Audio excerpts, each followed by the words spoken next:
नमस्कार अनि हार्दिक स्वागत छ बहसको आजको यो नयाँ श्रृङ्खलामा। म महेन्द्र भट्टराईका तर्फबाट।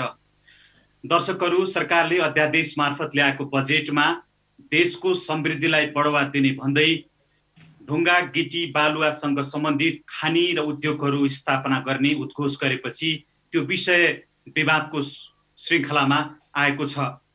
खास गरी सरकारले देशभित्र रहेका जति पनि खानी जन्ने उद्योगहरू छन् त्यसलाई समृद्ध बनाउने, त्यसका माध्यमबाट देशलाई विकासको गतिमा लैजाने, आय आर्जन गर्ने र बढी भएको यो मेटेरियललाई, र मेटेरियललाई बिक्री गरेर देशलाई आर्जन गर्ने, राजस्व सङ्कलन गर्ने जुन उद्घोष बजेट मार्फत गर्यो त्यो विवादित बन्यो। त्यसमा खास गरी चुरे क्षेत्रका संरक्षणकर्ताहरूले चुरे दोहन गरेर देशलाई फाइदा पुर्याउने भन्ने कुरा चाहिँ यो दीर्घकालीन रूपमा देशलाई स्थिरतातर्फ लैजाने, देशलाई चाहिँ के भने देशलाई चाहिँ मरुभूमिकरण गर्ने, देशको तराई भूभागलाई मरुभूमिकरण गर्ने योजना हो भनेर चाहिँ आपत्ति जनाएका छन्। यद्यपि सरकारका सम्बद्ध निकायहरूले बजेटमा गरिएको विषय चाहिँ चुरेलाई केन्द्रित होइन, चुरेभन्दा माथिल्लो क्षेत्र महाभारत श्रृङ्खलामा रहेको मिनरल्सलाई प्रयोग गरेर देशलाई समृद्धिको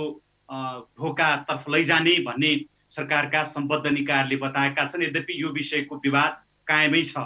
आज सरकारले बजेट मार्फत ल्याउन खोजेको विषय के हो, के गर्न खोजिएको हो र खासमा देशलाई समृद्ध बनाउनका लागि देशका प्राकृतिक स्रोत साधनहरूकै बिक्री वितरण गर्नुपर्ने हो कि अथवा प्राकृतिक स्रोत साधनमा पनि अरू थुप्रै बिक्री वितरण गर्न सकिने विषयहरू छन्, तर ढुङ्गा गिटी बालुवा जस्ता विषयहरूलाई नै बिक्री वितरण गर्ने परिस्थिति किन आयो, यो विषयको छुरोफेरमा रहेर आजको यो बहस केन्द्रित गर्नेछौँ।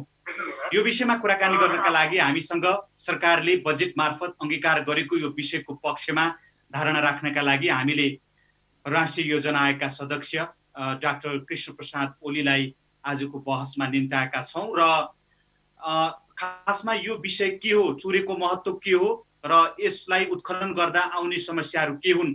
लामो समयदेखि चुरेको अध्ययनमा संलग्न रहँदै आउनुभएका वातावरण विज्ञान त्रिभुवन विश्वविद्यालयको वातावरण विज्ञान केन्द्रीय विभागका पूर्व प्रमुख जसको नेतृत्वमा चुरे संरक्षणमा लामो समयदेखि उहाँहरूले अध्ययन गर्दै पनि आउनुभएको छ doctor Kedar Rijal, professor doctor Kedar Rijal उहाँ पनि हाम्रो सम्पर्कमा हुनुहुन्छ।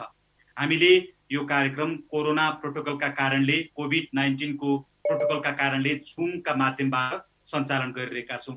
दुवै अतिथिलाई म कार्यक्रममा स्वागत गर्न चाहन्छु। यहाँहरू दुवैजनालाई हार्दिक स्वागत छ हाम्रो कार्यक्रममा।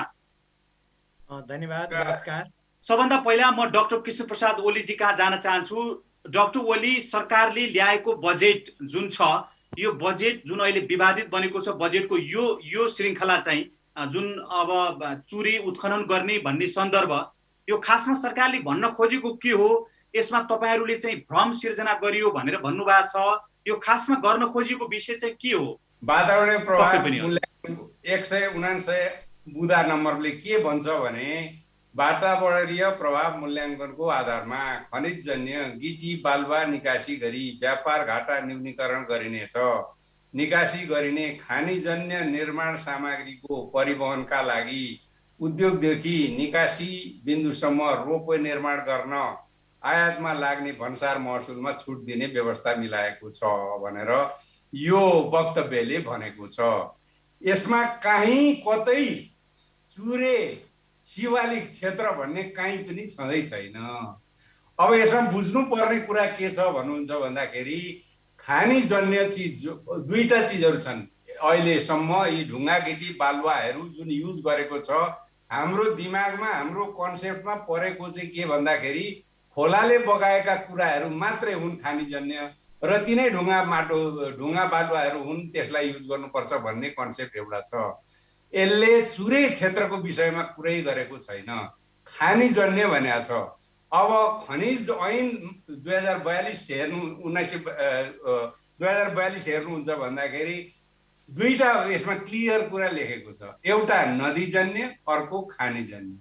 खानीजन्यमा चाहिँ के पर्छ भन्दाखेरि चाहिँ यो खास गरिकन ठुला टारहरू अथवा चाहिँ जो अरू पहाडी भागमा पाइने जुन छन् यो चुरियादेखि माथिल्लो भाग भनौँ यो क्षेत्रमा पर्ने खानीहरूलाई चाहिँ जो अध्ययन गर्ने, अध्ययन गरिसकेपछि ती अध्ययनको आधारमा वैज्ञानिक अध्ययन, टेक्निकल अध्ययन एउटा, त्यस पछाडि त्यसबाट निकाल्न मिल्छ कि मिल्दैन भन्ने कुरो वातावरणीय अध्ययन, यी दुईटा गरेर खानीबाट ढुङ्गा, गिटी, बालुवा निकालेर प्रशोधन गर्ने, हामीलाई चाहिने निर्माण सामग्री हामीले युज गर्ने र बाँकी अरू चाहिँ जो निर्यात पनि गर्ने, यो कुरो हो यसले भनेको सबभन्दा ठुलो कुरो। चुरे सम्बन्धमा अथवा 179 बुँदा नम्बरमा यसले केही कुरै गरेको छैन। खनिज जन्ने भनेर खानी निर्माण गर्ने जुन कुरा यहाँले गर्नुभएको छ नि, चुरे भनेर नलेखिए पनि सरकारले भनेको खानी जन्ने चाहिँ चुरे आसपासै निर्माण हुन्छ, त्यसले चाहिँ पानीका मुहानदेखि सम्पूर्ण कुरालाई समाप्त गरेर नेपालको तराई भूभागलाई चाहिँ मरुभूमिकरण गर्ने छ, जसले चाहिँ जियोलोजिकल्ली नेपाललाई चाहिँ अप्ठ्यारो अवस्थामा पुर्याउने छ भनेर चाहिँ वातावरणविदहरूले चाहिँ भनिरहेका छन्। यसमा चुरे भनेर नलेखिए पनि चुरे महाभारत शिवालेख जुन छ त्यो त तपाईँको सटेकै एरिया हो नि, त्यसरी गर्दाखेरि चाहिँ असर पर्छ भन्ने भनाइ छ के, चुरे भनेर नलेखिएको भए बिल्कुल गलत कुरा हो। त्यो वातावरणविदहरू को हुन् त्यो चाहिँ मलाई थाहा छैन हो कि, खास गरिकन चुरे क्षेत्रको लागि गरेका कामहरूको बारेमा चाहिँ उहाँहरूले हेर्नै भएको छैन। अहिले 3 वर्षदेखि हामीले राष्ट्रपति चुरे कार्यक्रम अन्तर्गत राष्ट्रिय योजना आयोग, वन मन्त्रालय, वन वातावरण मन्त्रालय समेत भएर विभिन्न किसिमका शोधहरू हामी गरिरहेका छौँ। पहिलो कुरो त के भन्दाखेरि चुरे क्षेत्रको अन्डरग्राउन्ड वाटर सिस्टम, जमिन मुनिको पानी कस्तो छ, त्यसको हाइड्रोलोजी के हो, त्यसको जियोलोजी के हो, फल्ट लाइनहरू कहाँ छन्, कहाँबाट कति चिजहरू हार्भेस्ट गर्न सकिन्छ, यो विषयको अध्ययन पहिला भएको थिएन र त्यो अध्ययन अहिले हामीले गरेका छौँ। एक अर्को कुरो हामीले के पनि गर्दैछौँ भनेदेखि र अहिले कन्टिन्युअस भएको छ, कोभिडले गर्दा अलिकति रोकिएको छ, त्यो भनेको अघि मैले भने नदीजन्य खनिज पदार्थहरू नदीले बगाएर लगेको जुन हुन्छ तल लगिसकेपछि त्यो जब भेलोसिटी एकदम कम हुन्छ त्यो चिजहरू चाहिँ जो डिस्ट्रिब्युसन अगाडि ठेलेर लान सक्दैन र त्यसले के गर्छ भनेदेखि त्यो थुपार्छ, थुपारिसकेपछि जमिन उच्चा हुन सक्छ र डेजर्टिफिकेसनको प्रोसेसमा जान्छ। त्यो डेजर्टिफिकेसनलाई, त्यो हो डेजर्टिफिकेसन चाहिँ चुरेमा हुने, त्यो डेजर्टिफिकेसनलाई रोक्नको लागि हामीले के गरेका छौँ भन्दाखेरि कति मात्रामा, कति भोल्युममा कुन नदीले यस्ता चिजहरू बोकेर ल्याउँछ, ठेलेर ल्याउँछ र ती कहाँ थुपार्छ र कति मात्रामा, कति डेप्थसम्मको चाहिँ जो कति क्वान्टिटीमा निकाल्न सकिन्छ भन्ने कुराको इस्टिमेट गरेका छौँ। अहिले मात्रै भर्खरै हामीले गरिसकेको एउटा रिसर्च 2 नम्बर प्रदेशको, 2 नम्बर प्रदेशमा त्यसरी हेर्दाखेरि 2 नम्बर प्रदेशबाट बगाएर लाने त्यस्ता चुरे र महाभारतबाट निक्लेका नदीहरूले जम्मा गरेको त्यो डेब्रिज जुन छ, त्यो डेब्रिजको सङ्ख्या मात्रै एस्टिमेटेड 110 मिलियन क्युबिक मिटर रहेछ। हेर्नुहोस्, त्यो इनिसियल हाम्रो चाहिँ जो अब्जर्भेसन हो। त्यस्तै बागमतीले नदीले लगेको 9 million metric ton million cubic metre, यस्तो किसिमको स्टडी हामी गर्दैछौँ। केका लागि भन्दाखेरि हामीले चाहिँ त्यो चुरेलाई डेजर्टिफिकेसनबाट बन्द गराउनु पर्यो। एट द सेम टाइम यो इन्भाइरोमेन्ट सर्भिस हो, प्रकृतिले दिएको सर्भिस हो। ढुङ्गा माटो बालुवा बगाएर ल्याउँछ, त्यो हामीले रोक्न सक्दैन, कुनै देशले पनि रोक्न सक्दैन। त्यसलाई व्यवस्थित गर्नु पर्यो। हो, त्यसलाई हार्भेस्ट कसरी गर्ने, व्यवस्थित कसरी गर्ने भन्ने कुरोमा यो चुरे, राष्ट्रपति चुरे कार्यक्रम पनि लागिरहेको छ। हामी सबै त्यसमा लागिरहेका छौँ र त्यस कारणले गर्दाखेरि यतातिर चाहिँ यो चाहिँ के भन्दाखेरि यो अनावश्यक हल्ला मात्रै हो।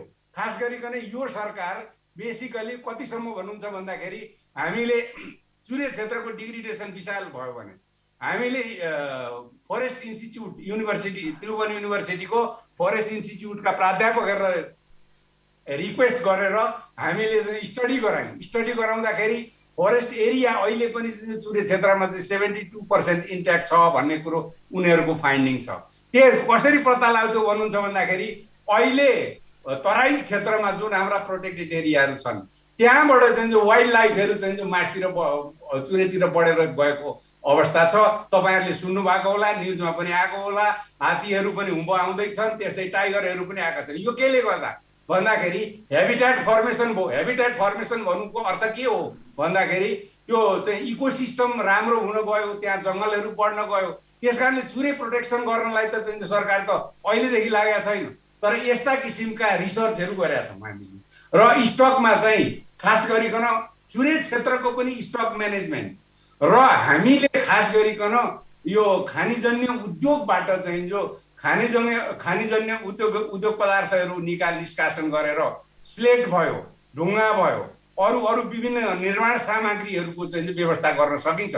किन भन्दाखेरि हरेक प्रदेशमा यी सम्भावनाहरू छन्। 7 वटा प्रदेशमा कुन ठाउँहरूमा खास गरिकन चुरे क्षेत्रलाई छोडेर चुरे क्षेत्र त चुरे भन्दा माथिल्लो क्षेत्रमा तपाईँको चाहिँ के भने खनिज जन्य तपाईँ खानीहरू निर्माण गरेर निकासी गर्ने भनेर भन्न खोजिएको हो। चुरेलाई निकासी अथवा प्रयोग दुईटै हो। म अब प्राध्यापक डाक्टर केदार रिजाल कहाँ जान चाहन्छु। डाक्टर रिजाल, तपाईँहरूले केन्द्रीय वातावरण विज्ञान विभागका तर्फबाट यस अगाडि समग्र चुरे क्षेत्रको अध्ययनमा पनि आफ्नो टोली लगाउनु भयो। तपाईँहरूले अध्ययनले विभिन्न पटक तपाईँहरूको रिपोर्टहरू पनि सार्वजनिक भएको हामीले पढेका थियौँ। अहिले सरकारले गर्न खोजेको विषय के हो, तपाईँको अध्ययनले के भन्छ? धन्यवाद महेन्द्रजी। अब म चाहिँ डाक्टर ओली सरको चाहिँ कुरामा केही कुरामा चाहिँ यसलाई यो पोलिसीगत कन्फ्युजन हो भनेर भन्छु म, होइन। नेपालमा भएको प्राकृतिक स्रोत र साधनको चाहिँ प्रयोग गर्नको लागि कुनै पनि वातावरणले त्यसलाई चाहिँ अब्स्ट्याकल क्रिएट गर्छ भने त्यो अन्याय हुन्छ। तर प्राकृतिक स्रोत र साधनहरू त्यसको समृद्धि विकास गर्नको लागि न्यायोचित तरिकाले हामीले प्रयोग गरेका छैनौँ। यो कुनै पार्टिकुलर पोइन्ट अफ टाइमको गभर्मेन्टलाई पनि इङ्कित गरेर यो अन्याय हुनेछ। यो हिजो राणा कालदेखि सुरु हुँदै आएर अहिलेको अवस्थामा कसरी हाम्रो वातावरण डिग्रेडेसन भयो भन्ने कुरामा चाहिँ हामीले अध्ययन सबैलाई थाहा छ। तर अहिले पार्टिकुलर यो जुन इस्यु आयो, जस्तो डाक्टर ओलीले भन्नुभयो यो चाहिँ नितान्त चुरेलाई छुने अवधारणै छैन भन्नुको, ल त्यो सही छ भने यो चाहिँ एउटा चाहिँ के भने यसलाई चाहिँ कन्फ्युजन क्रिएट हो सोसाइटीमा। तर कन्फ्युजन गर्ने क्रिएटमा के हुन्छ भने अहिलेसम्ममा यो पोइन्ट अफ अहिलेको सरकारलाई मात्रै नभनौँ, विगतको सरकारले गर्दाखेरि सरकारले गरेको जुन चुरेप्रति अथवा यहाँको चाहिँ खानी चाहिँ जनताको ट्रस्ट किन छैन भने त्यो इम्प्लिमेन्ट भएको छैन। यहीँ पाटनमै भएको तपाईँको ललितपुरमा भएको लुबोको एउटा उदाहरणलाई ढुङ्गा खानीलाई हेर्ने भने कति मान्छेहरू त्यहाँबाट प्रताडित भएको छन्। त्यहाँ कुनै गभर्मेन्टले चाहिँ गुड गभर्नेन्स दिन सकेको छैन। यो मैले भन्नु अहिलेको सरकारलाई मात्रै होइन, विगतकोदेखि टाइम फ्रेम हेऱ्यो भने के भन्छ कि यो चाहिँ एउटा माफियाको हातमा पुग्यो, त्यसले गर्दाखेरि सरकारले त्यसलाई चाहिँ कन्ट्रोल गर्न सकेन। डाक्टर रिजाल, जस्तो डाक्टर ओलीको कुरा पनि यहाँले सुन्नुभयो। खासमा चाहिँ यहाँले लामो समयदेखि चुरे क्षेत्रको अध्ययनमा पनि आफ्नो समय व्यतीत गर्नुभएको छ। यहाँको विभागको तर्फबाट त्यहाँ अध्ययन भएको छ, रिपोर्टहरू सार्वजनिक भएका छन्। यति बेला सरकारले गर्न खोजेको विषय के हो र तपाईँको अध्ययनले के भन्छ? खास गरी धन्यवाद महेन्द्रजी। डाक्टर ओलीले भन्नुभएको कुरामा चाहिँ यदि त्यो कुरा मिडियामा आएको कुरा र बजेट भाषणमा चाहिँ लेखिएको कुरा फरक हो भने त्यसलाई हामीले रिथिङ गर्नुपर्छ। त्यो हल्लाको भएर मात्रै जानु हुँदैन। तर यहाँनिर समस्या चाहिँ कहाँनिर छ भने यो कुनै एउटा पोइन्ट अफ टाइमको सरकारलाई मात्रै हेरे हुँदैन।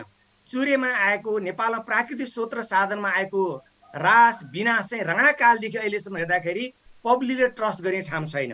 अहिले कन्फ्युजन के भयो भने जति पनि नेपालभरि भएको ढुङ्गा गिटी रोडाको चाहिँ उद्योगहरू छ यो चाहिँ 80% चाहिँ इलिगल रूपमा सञ्चालन छ। मापदण्डहरू चाहिँ नेपाल सरकारले बनाएको मापदण्ड विपरीत छ। त्यो कारणले गर्दाखेरि पब्लिकले भन्नुहोस् अथवा प्रोफेसनलले भन्नुहोस्, वातावरणविदले भन्नुहोस्, प्लान र पोलिसी कसैले पनि विश्वास गर्ने ठाउँमा छैन। त्यही ग्यापले गर्दाखेरि जस्तो लेलेमा भएको पाटनमा भएको घटनाहरू हेर्नुहोस्, जनकपुरमा अगाडि चाहिँ केही दिनमा भएको घटनालाई हेर्नुहोस्, तपाईँ चाहिँ अधिकांश ढुङ्गा गिटीका कारखानाहरू यो चाहिँ सञ्चालन गर्नेहरू चाहिँ के भने शब्दराम र माफियाहरूले चाहिँ सञ्चालन गर्छ। त्यसमा गभर्मेन्टले चाहिँ के त नियन्त्रण गर्न सकेको छैन। यो जगजाहेरै छ। त्यस कारणले गर्दाखेरि अब मैले चाहिँ यहाँ चाहिँ अलिकति यो हाम्रो जहिले पनि पोलिसी भन्दाखेरि इन्फर्मेसन साइन्स बेस्ड नहुनेको कारणले अहिलेको बजेटले पनि त्यो कन्फ्युजन ल्याएकै। इन केस एकपल्ट चाहिँ नेपालकै विकासको लागि आन्तरिक स्रोतमा खपत गर्ने र त्यसपछि 1 वर्षको रिभ्यू पछि अर्को वर्ष चाहिँ निकास पनि गर्न सक्ने सम्भावनाहरू छ भने हेर्न सकिन्थ्यो नि त। जस्तो अहिले हामीले मार्बल आयात गर्छौँ, मार्बललाई मात्रै कन्ट्रोल गरेर हाम्रै नेपालको ढुङ्गालाई डाक्टर ओली भने जस्तै नेपालमा चाहिँ किचनमा होस् अथवा चाहिँ जहाँ पनि प्रयोग गर्ने चाहिँ नेपालको स्लेटहरू प्रयोग गर्नको लागि चाहिँ let's you 1 year, let's you 2 years त्यो नभइकन चाहिँ आउँदाखेरि चाहिँ किन हामीले नेपाल सरकारले जुनसुकै पाल सरकारले भए पनि गरेको कुराहरूलाई चाहिँ पोलिसीको त ल्याकिङ र त्यसलाई इम्प्लिमेन्टेसन थरोली हुन नसक्ने भएको हुनाले पब्लिकलाई चाहिँ कन्फ्युज गरेकै छ। त्यस कारणले चाहिँ उहाँले अहिले ओली सरले भन्नुभएको कुराहरू त्यो चाहिँ जनताले विश्वास गर्ने ठाउँ चाहिँ कहाँ छैन भने सर, नट ओन्ली यो सरकारलाई मात्रै कि विगतको सरकारले हेर्दै गयो भने हामीले गरेका कामहरूमा धेरै चाहिँ हामी पोलिसी ग्याप त्यसलाई हामीले मोनिटर गर्न अहिले नै हेरौँ भने पृथ्वी राजमार्गमा भएको चाहिँ ढुङ्गा गिटीको चाहिँ हेर्नुहोस्, तपाईँले चुरेमाको क्षेत्रमा गएर हेर्नुहोस्, तपाईँको दाङ भ्यालीमा गएर हेर्नुहोस्, तपाईँको चाहिँ यो रतुवा खोलामा गएर हेर्नुहोस्, जनकपुरले हेऱ्यो भने 80% त्यो चाहिँ के हो चाहिँ कम्प्लिटली एउटा चाहिँ आउट अफ चाहिँ ट्र्याकमा चल्छ, गुड गभर्नेन्स भन्दा बाहिर चलेको छ।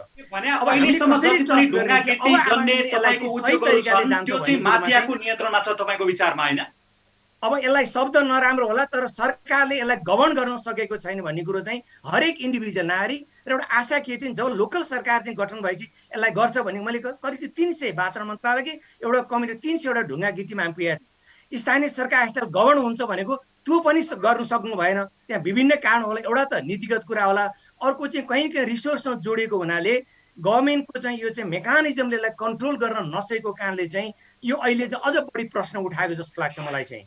तर अब यो जुन सरकारले बजेट मार्फत यो तपाईँको चाहिँ के भने चुरे भन्ने शब्दावली प्रयोग गरेकै छैन, चुरेलाई टार्गेट गरेकै होइन भनेर डाक्टर ओलीले भर्खरै भन्नुभयो।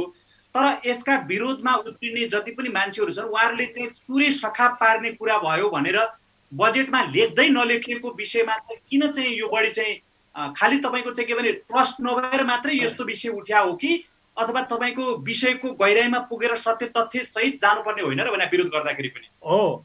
त्यही त अब यो मैले अब यस्तो यसलाई विरोध पनि नभन्नुहोस्, के भने कन्सर्न पब्लिक कन्सर्नको कुराहरू भन्छु म यसलाई चाहिँ।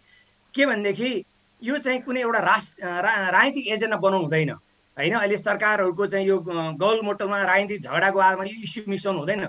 यो नितान्त यदि वातावरण प्रेमीहरूले उठाउनु भएको छ भने विगतको सरकार, अहिलेको सरकार, आगामी सरकारमा पनि यो कुराहरू चाहिँ नितान्त रूपमा चाहिँ उठ्नुपर्छ भन्ने मेरो मान्यता छ। बुझ्नुभयो नि? यसलाई चाहिँ विरोध भन्दा पनि कन्सर्न हो, किनभने हामीले यो सरकार त विगत सरकारले गरेका कुराहरूप्रति त्यति पब्लिकतिर चाहिँ एकाउन्टेबल भएको, खास गरी प्राकृतिक स्रोत र साधनप्रति चाहिँ जिम्मेवार नभएको तमाम घटनाहरू छन्। अहिले नै भएको यो गिटी ढुङ्गाको कुरालाई हेर्ने हो भने तमाम रूपमा चाहिँ स्थानीय सरकार पनि फेल भएको छ, प्रदेश सरकारले पनि म्यानेज गर्न सकेको छैन, राष्ट्रिय सरकारले पनि के त नीति बनाउँछ, कार्यान्वयनमा त फेरि लोकल रूपमै गर्नुपर्ने हो।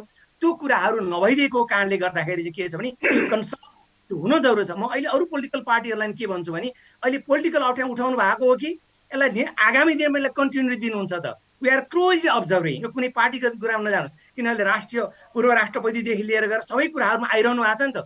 त्यो कन्सर्न आउनु चाहिँ एकदम राम्रो हो।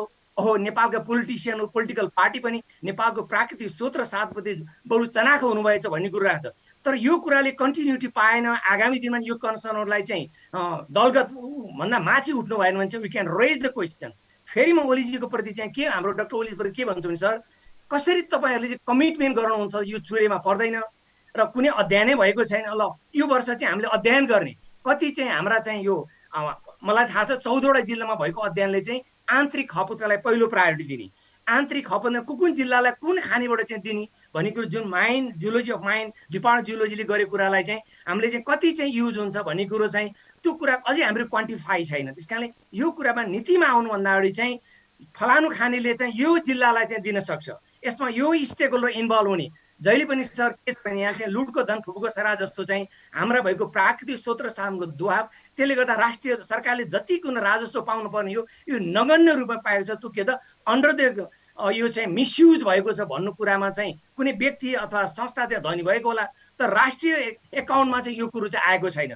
त्यस कारणले हामी जस्तो व्यक्तिले चाहिँ किन क्वेसन उठाइराखेका छौँ भनेदेखि के रियली एउटा गाउँपालिकाले ढुङ्गा गिटी बेचेर चाहिँ कति पैसा आर्जन गर्न सक्छ, उसको एउटा चाहिँ वातावरणलाई मूल्याङ्कन। जस्तो हेरौँ मेलम्चीमा हेरौँ नि, EIA र IAA गरेको खानीको चाहिँ सही ठाउँमा भएको छ त, एक ठाउँमा IAA गरेको छ, ठेकेदारले उत्खनन गरेको छ। अब हाम्रो चाहिँ गभर्मेन्ट मेकानिजम चाहिँ के छ भने हामी लोभ लालचाले कारणले, हाम्रो चाहिँ टेक्नोलोजी नभएको कारणले, हाम्रो चाहिँ पोलिसीहरू चाहिँ एकदम इम्प्लिमेन्ट गर्न नसकेको कारणले यो कुरो ल्याकिङ भएको छ। त्यस कारणले गर्दाखेरि चाहिँ यो चाहिँ राजनीतिक झगडा भन्दा पनि पब्लिक कन्सर्न हो। यसलाई चाहिँ गत वर्ष चाहिँ जस्तो अर्थमन्त्रीज्यूले चाहिँ यो पोलिसी चाहिँ के भने यी गाडीहरू चाहिँ भान्साभन्दा कत्रो विरोध भएको थियो, उहाँले अलि रिभाइज गर्नुभयो नि।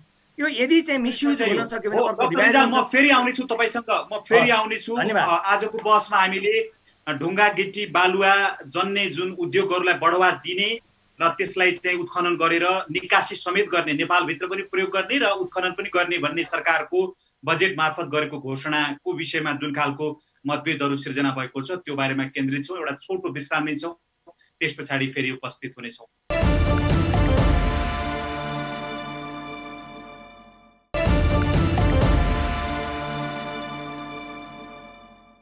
विश्रामपछि पुनः हार्दिक स्वागत छ। बहसको आजको यो श्रृङ्खलामा राष्ट्रिय योजना आयोगका सदस्य डाक्टर किशन प्रसाद ओली र वातावरण विज्ञान केन्द्रीय विभाग त्रिभुवन विश्वविद्यालयको केन्द्रीय विभागका पूर्व प्रमुख प्राध्यापक डाक्टर केदार रिजाल हाम्रो यो बहसमा हुनुहुन्छ। म अब डाक्टर ओली कहाँ जान चाहन्छु। डाक्टर ओली, डाक्टर केदार रिजालले एउटा विषय के भन्नुभयो भने सरकारले यो ठाउँबाट ढुङ्गा गिटी बालुवा उत्खनन गर्ने भनेर ठ्याक्कै नतोकेको भए पनि अहिलेसम्मको तपाईँको चाहिँ अभ्यासलाई हेर्दाखेरि अब हिमालमा यो बन्न सक्ने स्थिति छैन, पहाडमा पनि तपाईँको चाहिँ के भने सबै ठाउँमा यातायातको सुविधा नभएका कारणले यो तत्काल बनाइहाल्न सक्ने अवस्था छैन। अहिलेसम्मको अभ्यासले खास गरी तराई र पहाडलाई छुट्याउने चुरे शिवालिक क्षेत्रमै यो बढी भइरहेका कारणले मानिसहरूले यदि अब उत्खनन गर्ने हो भने पनि यही क्षेत्रमा हुनेछ भनेर मानिसहरूले सन्तास माने अथवा यसमा चाहिँ कन्सर्न जाहेर गरे एउटा पक्ष। दोस्रो पक्ष भनेको अहिलेसम्म पनि उत्खनन भइराखेकै छ, मानिसहरूले नदी जन्ने बाट उत्पादन भएकाहरूलाई बिक्री वितरण गरिरहेका छन्। तर त्यो चाहिँ खास अघि उहाँले एउटा शब्दावली प्रयोग गर्नुभयो, माफिया भनेर भन्नुभयो, उहाँहरूको कब्जामा भयो, खास मानिसहरू धनी बने। तर देशलाई, देशका तिनैवटा सरकारलाई त्यसबाट उल्लेख्य जुन राजस्व आउने जुन अपेक्षा छ त्यो यस अगाडिको अभ्यासले पनि नआएको भएर आगामी दिनमा समृद्धिमा यसले के योगदान देला, यो ढुङ्गा गिटी नै बेचेर समृद्धि कसरी होला भन्ने कन्सर्न हो क्या आम जनताको। हजुर, धन्यवाद हजुर। डाक्टर रिजालज्यूले एक दुईवटा कुरा उठाउनु भएको छ अघि, त्यो कुरामा चाहिँ जस्तो अब यो अहिले सुरु भएको होइन, यो सूर्यको कुरा भनेको धेरै अगाडिदेखि सुरु भएको, 56 सालदेखि हो, 2056 सालदेखि चाहिँ त्यो एउटा नियमावली आयो। त्यस पछाडि चाहिँ यो गोर्धा स्थानीय ऐन अन्तर्गत भयो, त्यस पछाडि वन ऐन अन्तर्गत पनि ढुङ्गा गिटी बालुवा त्यहाँका चुरेका निकाल्ने थिए। तर खानी सम्बन्धी ऐन जुन 2042 को छ त्यसले चाहिँ खानी जन्य पदार्थहरूको लागि मात्रै कुरा गर्छ। उहाँले कुरा उठाउनु भएकोमा खास गरिकन चाहिँ अब यो सबभन्दा एउटा कमजोर पाटो उहाँले देखाउनु भएको चाहिँ मोनिटरिङ र इभ्यालुएसन जुन गर्नुपर्ने स्ट्रिक्ट मोनिटरिङ र इभ्यालुएसन त्यसको कमी छ। त्यसका केही समस्याहरू पनि छन्, जस्तो कन्ट्री फेडरेटेड स्ट्रक्चरमा गयो। फेडरेटेड स्ट्रक्चरमा गइसकेपछि अब कस्तो भयो भन्नुहुन्छ भनेदेखि 2077मा चाहिँ संघीय मामला तथा सामान्य प्रशासन मन्त्रालयद्वारा ढुङ्गा गिटी बालुवा उत्खनन बिक्री तथा व्यवस्थापन सम्बन्धी मापदण्ड तयार भयो, तर त्यो अहिले लागू भएको छैन। तर यसको अथोरिटी चाहिँ खास गरिकन व्यवस्थापन गर्ने स्पेसिफिकल्ली लोकल एरियाहरूलाई दिएको छ, लोकल एरियाहरू छन्। र लोकल एरियामा अघि डाक्टर रिजालजीले भन्नुभयो त्यसमा त्यो किसिमको जुन एउटा वैज्ञानिक पक्ष जुन छ त्यो यसलाई चाहिँ यसरी व्यवस्थित गर्नुपर्छ भन्ने छैन, त्यो कमी छ। अब यो जति पनि कुरा उठेका छन्, कुरा उठाउनु, यो कन्जर्भेसनको कन्सर्न सबैलाई उठाउनु त धेरै राम्रो कुरो हो। मलाई चाहिँ एउटा कुरो के लाग्छ भन्दाखेरि खास गरिकन यो पहिला त सोचमा अलिकति परिवर्तन पनि ल्याउनु पर्ने हुन्छ। अब तपाईँले भन्नुभयो खास गरिकन अब जति पनि ढुङ्गा गिटीका कुराहरू आएका छन्, खानीका कुराहरू आएका छन्, पछि प्रेसर त चाहिँ जो तल्लो शिवालिक क्षेत्रमै पर्छ कि भन्ने कुरा होला, त्यो होइन। अहिले तपाईँले हेर्नुहुन्छ भनेदेखि हाम्रा यो हाइड्रो पावर प्रोजेक्टहरूदेखि लिएर यी सबैहरूमा चाहिँ जो गर्दाखेरि अहिले ट्रान्सपोर्ट र कम्युनिकेसनको चाहिँ जो धेरै व्यापकता नेपालभित्र भएको छ। रिमोट एरियासम्म पनि चाहिँ माथि हिमालकै फेदसम्म पनि बाटाघाटाहरू पुगिसकेका छन्। त्यस कारणले गर्दाखेरि वर्तमान सरकारले खानी विभागले जुन किसिमको चाहिँ यो खानीहरू आइडेन्टिफाई गरेर यीबाट यति प्रोडक्सन हुन्छ यसरी लानुपर्छ भनेर जुन किसिमका खानीहरू आइडेन्टिफाई गरेका छन्, ती खानीमा जानको लागि बाटोको चाहिँ जो एक्सेसिबिलिटी पनि पुगेको छ र त्यसलाई सस्तो तरिकाले ढुवानी गराउनको लागि यो 199 नम्बर बुँदा जुन हो त्यस बुँदाले चाहिँ सस्तो तरिकाले गराउनको लागि रोपवेको परिकल्पना गरेको हो र यसमा चाहिँ त्यो मोनिटरिङले इन्स्टल गर्नै पर्छ। यसमा अर्को कुरो छैन। मुलुकलाई समृद्धिको यात्रातर्फ अगाडि लैजाने भन्ने जुन महत्त्वाकांक्षा सरकारको छ, जनताको छ, सबै सम्बद्ध देशवासीको छ, तर समृद्धिमा लैजानका लागि जुन एउटा बुँदा राखियो नि, यो ढुङ्गा गिटी बालुवा निकासी प्रयोग त छँदैछ, निकासी समेत गरेर समृद्धिमा लैजाने भन्ने। तर हामी कहाँ तपाईँको चाहिँ ठुल्ठुला ड्यामहरू, हाई ड्यामहरू निर्माण गर्नुपर्ने, जस्तो तपाईँको विद्युत परियोजनाहरू निर्माण गर्नुपर्ने, अरू थुप्रै निर्माण गर्नुपर्ने, ठुल्ठुला सडकहरू निर्माण गर्नुपर्ने बाँकी नै छ। अरू जस्तो विद्युतका माध्यमबाट अरू माध्यमबाट समृद्धि आर्जन गर्ने कुरा तर्फ चाहिँ यो बढी प्रभावकारी हुनेछ। ढुङ्गा गिटी प्राकृतिक स्रोत साधन बिक्री गरेर कति नै हामीले समृद्धि हासिल गरौँला र भनेर पनि मानिसहरूले प्रश्न गरेका छन् कि समृद्धि ल्याउने बाटो यो हो त। यो कुरो चाहिँ अब यसरी हेरौँ, खास गरिकन अब मिडल इस्टलाई हेर्ने हो भनेदेखि त्यो मरुभूमिको देश हो, भेडा बाख्रा चराएर बस्थे पहिला, होइन? अब तेललाई चाहिँ तेल भनेको चाहिँ एक किसिमको रक नै हो, त्यसलाई चाहिँ फ्र्याक्चर गरेर निकालेर अहिले हाम्रै मुलुक उनीहरूले त्यसको उद्योग विकास गरेर, उद्योग मिनरल डिपोजिट हो त्यो मिनरल डिपोजिटलाई चाहिँ जो विकास गरेर चाहिँ उनीहरू समृद्ध भएका छन्। तपाईँ अरू अफ्रिकन कन्ट्रीहरूमध्ये स्पेसिफिकली म एउटा उदाहरण दिन्छु तपाईँलाई, अङ्गोलाको केस लिनुहोस्। अङ्गोलामा त्यत्रो समयसम्म युद्ध भयो, त्यो बेसिकली युद्ध के हो भन्दाखेरि त्यसभित्र भएको मिनरल डिपोजिट, खास गरिकन डायमन्ड, ती डायमन्डहरूको प्रयोगको लागि पछि गइसकेपछि उनीहरूले आफ्नै देशबाट चाहिँ त्यो उत्पादन गरेर बिक्री गरेर सम्भ्रान्त भएका छन्।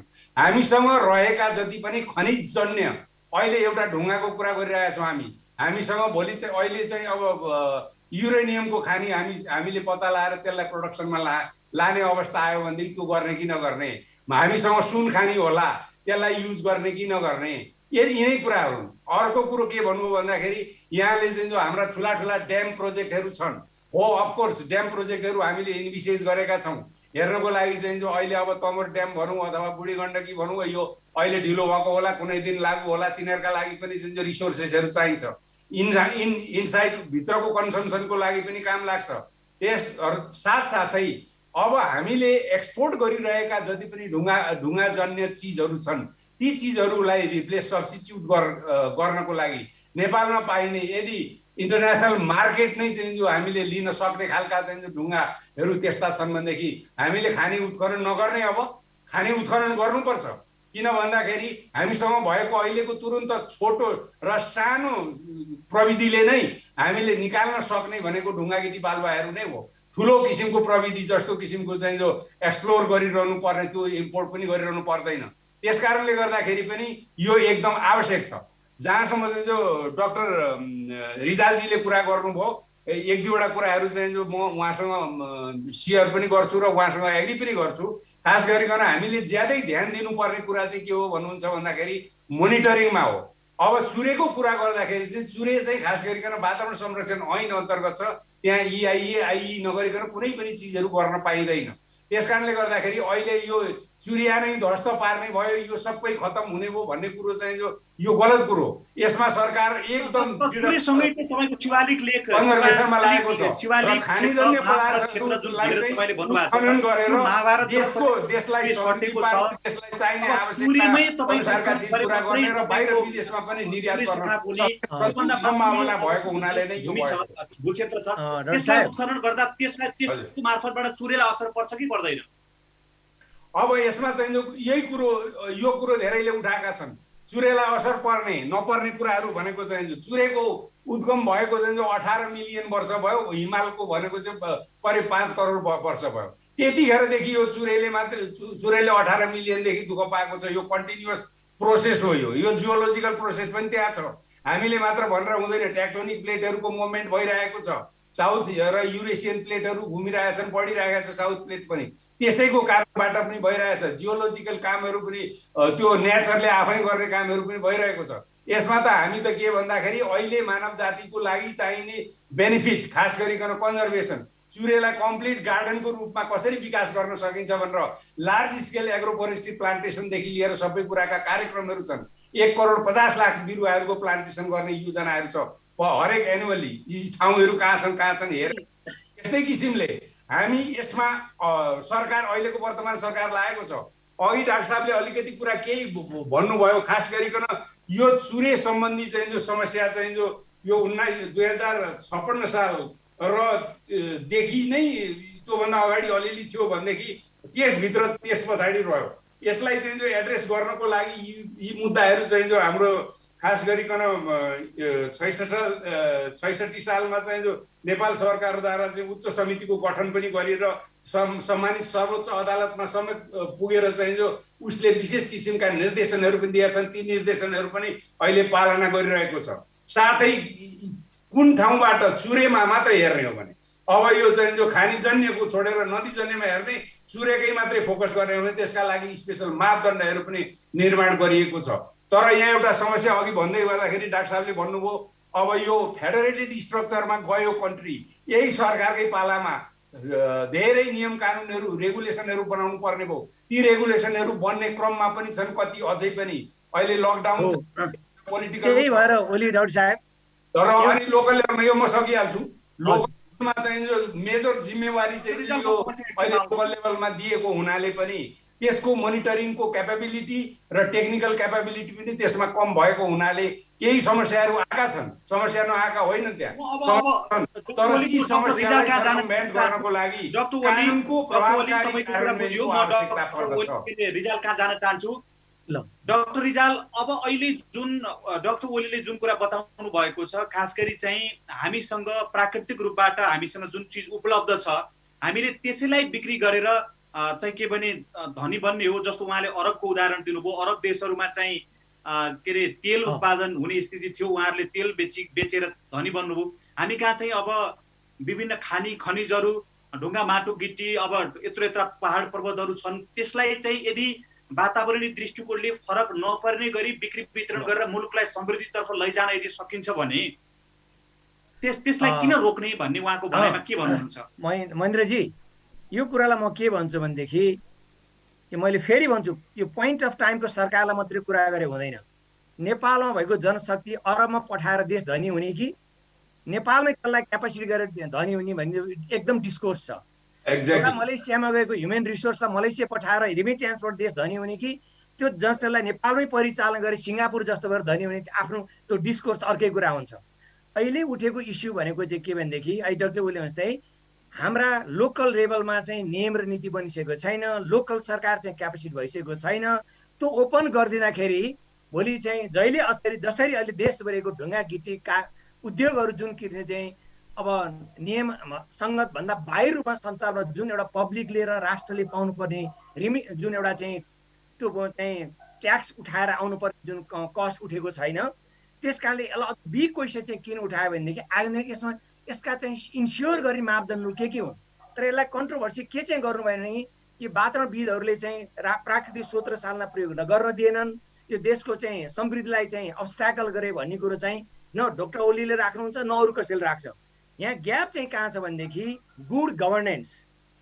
गभर्नेन्सको पार्टले गर्दा स्थानीय सरकार क्यापेसिटेटै भएको छैन अहिले। तर हामीले चाहिँ यसलाई निर्यात नभनिकन आन्तरिक खपतको लागि चाहिँ व्यवस्थित गर्ने, वैज्ञानिक आधारहरू तयार गर्ने र अबको 5 वर्षमा चाहिँ यदि आन्तरिक खपतलाई त्यसको क्वालिटीमा इन्हान्स गर्ने। जस्तो म यहाँलाई दिन्छु, पञ्चायत कालमै दोलखामा चाहिँ एउटा चाहिँ चुमढुङ ऊ चाहिँ त्यो चाहिँ स्लेट थियो, त्यो इन्डिया एक्सपोर्ट गर्नको लागि चाहिँ त्यत्रो लगानी भएको त्यो लथालिङ्ग भएर किन त्यसलाई चाहिँ क्वालिटी मेन्टेन गर्न चाहिँ इन्डियामा त्यो हाम्रो के भएर त्यो जान सकेन।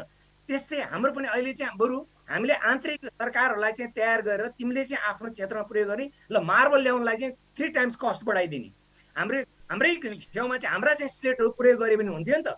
अब निकासी भन्ने बित्तिकै के भनेदेखि मान्छेहरूमा चाहिँ ठुलो भ्रम के फेरि हाम्रो के छ भने कहाँ लाँदा नाफा हुन्छ, व्यापारीले त्यो मात्रै सोध्छ, कहाँबाट निकाल्दा नाफा हुन्छ। किन हाम्रो गभर्नेन्सको पाटो अहिले पनि विक छ र भोलि पनि अहिलेसम्मको अवस्थामा लोकल चाहिँ स्ट्रेन्थन नभइसकेको कारणले चाहिँ फेरि गएर एकपल्ट चाहिँ दोन भइसकेलाई पुनः चाहिँ रिस्टोर गर्न त गाह्रो हुन्छ। त्यस कारणले यो पब्लिक कन्सर्न हो। म त सरकारलाई के विनम्र रिक्वेस्ट गर्छु भनेदेखि यसलाई रिभिज गरेर आन्तरिक खपत मात्रै भन्ने र 2 वर्षभित्रमा आन्तरिक खपतबाट चाहिँ के हुन्छ हाम्रो सिनेरियो चाहिँ क्वालिटी त्यसलाई प्रोसेस। अब डाक्टर रिजाल, तपाईँको विचारमा चाहिँ साँच्चै देशलाई समृद्ध बनाउने अभियान अन्तर्गत यो ल्याइएको हो कि तपाईँले सुरुमा सङ्केत गर्न खोजे जस्तो ढुङ्गा गिटी बालुवा जसरी तपाईँको निश्चित मान्छेहरूको नियन्त्रणमा अथवा उहाँहरूको हालिमुहाली जुन चलिरहेको छ, हामीले त्यसबाट राज्यले जनताले प्राप्त गर्नुपर्ने राजस्व अथवा आम्दानी जुन छ त्यो अहिलेसम्म खासै उल्लेख्य मात्रामा पाउन सकेको छैन भनेर तपाईँले जुन सङ्केत गर्न खोज्नुभएको छ कि उहाँहरूको तपाईँको हालिमुहाली भएर उहाँहरूको प्रभावमा परेर बजेटमा यस्तो व्यवस्था गरिएको होला, तपाईँ के बुझ्नुहुन्छ यो विषय? मलाई एउटा शङ्का के लाग्छ भने अर्थमन्त्रीजी त धेरै शालीन हुनुहुन्छ, उहाँलाई एउटा ग्रुपले चाहिँ गुमराहमा राखेको हुनसक्छ क्या। के भनेदेखि हेर्नुहोस्, त्यो हाम्रो प्राकृतिक स्रोत र साधन हामी परिचालन गरौँ, हाम्रो समृद्धिमा प्रयोग गरौँ, द्याट इज फाइन, उहाँको नियत मसँग छैन। तर के छ भने यसलाई जुन एउटा गभर्न गर्ने एउटा समूहहरू हुनुहुन्छ, उहाँहरूले चाहिँ विगतमै पनि हेर्ने भनेदेखि अहिलेको विगतको सरकारले पनि धेरैपल्ट चाहिँ त्यहाँ फोर्स गरेर यसलाई चाहिँ निकासीको लागि जोड दिने र यसले गर्दा हाम्रो तराईमा क्षेत्र भएको चाहिँ त्यहाँ भएको पुलहरू, हाम्रो चाहिँ हाइवेहरू र त्यहाँको चाहिँ भएको एग्रिकल्चर ल्यान्डहरू, खोलामा भएको चाहिँ हाम्रो चाहिँ ऊहरू, किन यो गभर्नेन्सको कारणले भएको क्या। त्यस कारणले अहिले पनि म के लाग्छ भने यसलाई रिथिङ्क गरेर अर्को 2 वर्ष चाहिँ आन्तरिक हकको लागि चाहिँ सिस्टमेटिक परिचालन गर्ने र हाम्रो लोकल सरकारहरूलाई चाहिँ त्यसलाई चाहिँ क्यापासिटेट गर्ने, त्यसपछि चाहिँ हामीले रिभिजिट गरेर प्रोसेस गरेर प्रशोधन गरेर मात्रै हामीले चाहिँ जसरी हामीले राजस्थानको चाहिँ मार्बललाई प्रोसेस गरेर हामीले हाई कस्टमा किन्छौँ नि, त्यस्तै हाम्रो चाहिँ जस्तो यहाँले भन्नुभयो कि जस्तो यो गुड गभर्नेन्स अलिकति पब्लिकलाई कन्फ्युज चाहिँ गराएको छ महेन्द्रजी। त्यो ल्याकले गर्दा तपाईँ कन्फ्युजन खडा हुनु एउटा आफ्नो ठाउँमा छ, तर अब सरकारले अध्यादेश मार्फत जुन ल्याएको बजेट छ, चुरे भन्ने विषयलाई छोएकै छैन, तर अब चुरे नै थप हुन थाल्यो भनेर जुन खालको विषय उठ्यो नि, यो त अलि भएन नि त, किनभने विषय अध्ययनै नगरेर चुरे नै सखा पार्न थाल्यो जहाँबाट उत्पादन गर्ने हो गुड गभर्नेन्स गरेर त्यसको आम्दानी चाहिँ राज्यलाई हुनु पर्यो भनेर पैरवी गर्नुको सट्टामा चाहिँ यो हुँदै नभएको ल्याउँदै नल्याएको विषय चाहिँ ल्याइयो भनेर यो त एक प्रकारको भ्रम सिर्जना भनेर भने डाक्टर झा हुनुहोस्। यही कुरालाई मैले त त्यो भनेको छैन, तर मलाई कहाँनिर शङ्का लाग्छ भने अब विगतको सरकारदेखि भइरहेको प्र्याक्टिसको कारणले गर्दा पब्लिकले चाहिँ यसलाई ट्रस्ट गर्न सक्ने अझै आधारहरू तयार भएको छैन। लोकल सरकारहरू के चाहिँ एउटा चाहिँ त्यो क्यापासिटी भएको छैन भन्ने कुरामा चाहिँ म एग्री गर्छु, बुझ्दै त्यो कुरालाई। तर जुन अहिले मैले भने कि अब अहिले सम्मानीय पूर्व राष्ट्रपतिदेखि लिएर गएर विभिन्न पार्टीहरूले डिस्कसनमा ल्याउनु भएको छ नि, यसलाई we have to keep on watch क्या। आगामी दिनमा नि एउटा चाहिँ खुसी के छ भने वातावरण कन्सर्नमा हाम्रो सबै पोलिटिकल पार्टीहरू, पोलिटिकल लिडरहरू चाहिँ एकदम चाहिँ जागरुक हुनुभएको, उहाँहरूले यसमा कन्सर्न हुनुभएको छ, वी हेभ टु एप्रिसिएट। तर अहिलेको राजनीतिक एजेन्डा मात्रै यो के चाहिँ अध्यादेश ल्याएको बजेटलाई मात्रै एट्याक गर्नु भएको हो कि यसलाई चाहिँ रियल्ली त्यो उहाँहरूलाई चाहिँ एउटा चाहिँ यसले पेट पोलेको छ त। प्राकृतिक स्रोत र साधनलाई चाहिँ प्रयोग गर्दाखेरि चाहिँ बुद्धिमत्त तरिकाले चाहिँ गर्नुपर्छ भन्ने कुरो चाहिँ उहाँहरूलाई अहिले विपक्षी दल लगायत अहिलेको सरकारका पनि केही व्यक्तिहरू त बोल्नुपर्छ नि त। जस्तो ओली सर एक नितान्त वातावरणविद हो उहाँ पनि, होइन, उहाँले पनि के कुरा चाहिँ रियलाइज गर्नुपर्छ भने प्राकृतिक स्रोत र साधन प्रयोग त गर्ने, तर त्यसकालाई चाहिँ आगामी जेनेरेसनलाई हुन सक्ने अप्ठ्याराहरूलाई चाहिँ हामीले रिथिङ्क गर्छ। किनभने अहिले हामीले गल्ती गर्यो भने भविष्यको पिँढीले त हामीलाई क्वेसन उठाउँछ नि, किन तिमीले गरेनौ त भन्छ नि। सरकारले यो प्रस्ताव ल्याउने बित्तिकै प्रदेश 5 को सरकारले तपाईँको चाहिँ के भने सिद्ध बाबाको जुन पहाड छ सबैलाई तपाईँको चाहिँ के भने त्यसलाई चाहिँ सम्याउने अथवा त्यसलाई चाहिँ भत्काउने भन्ने जुन प्रस्ताव ल्याएको छ, यो के हो, यो ठिक हो या गलत हो?